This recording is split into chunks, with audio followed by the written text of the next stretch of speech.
Friends, west food విలేజ్కి స్వాగతం. ఈరోజు మనం సింపుల్గా పీతల పులుసు ఎలా చేసుకోవాలో చూద్దాం. ముందుగా పీతల్ని వేడి నీళ్ళల్లో వేసి 10 నిమిషాలు ఉడకబెట్టుకోవాలి.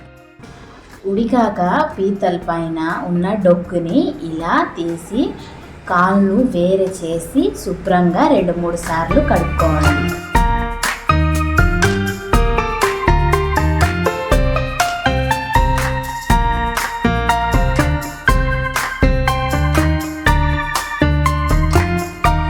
ఇప్పుడు మసాలా కోసం 2 సన్నగా తరిగిన ఉల్లిపాయలు, చిన్న ముక్క అల్లం, 10-12 వెల్లుల్లి రెమ్మలు, 1/2 ఇంచు దాల్చిన చెక్క, 2 యాలకులు, 3 లవంగాలు వేసి కచ్చా పచ్చాగా మిక్సీ చేసుకోవాలి.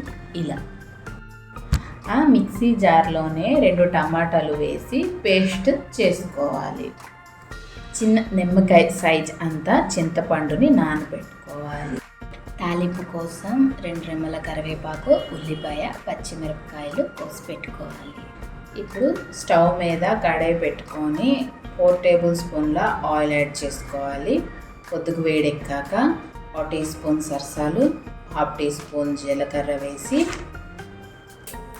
కోసి పెట్టుకున్న ఉల్లిపాయలు, మిరపకాయలు, కరివేపాకు వేసి కొద్దిగా వేగాక మిక్సీ పట్టుకున్న పేస్ట్ని వేసి గోల్డెన్ బ్రౌన్ కలర్ వచ్చేంత వరకు వేయించుకోవాలి.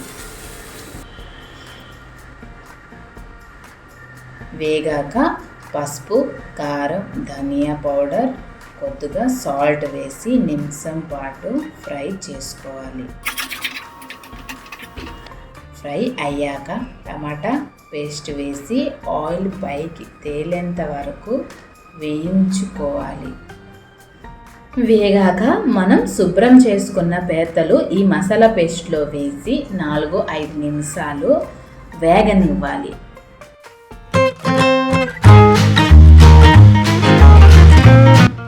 ఈ విధంగా వేగాక మసాలా పీతలకు పట్టిన తర్వాత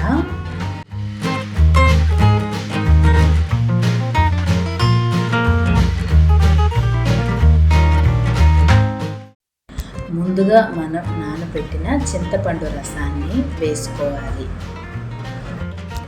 ఇప్పుడు తగినంత వాటర్ని యాడ్ చేసుకొని 10 నిమిషాలు బాగా ఉడికించుకోవాలి.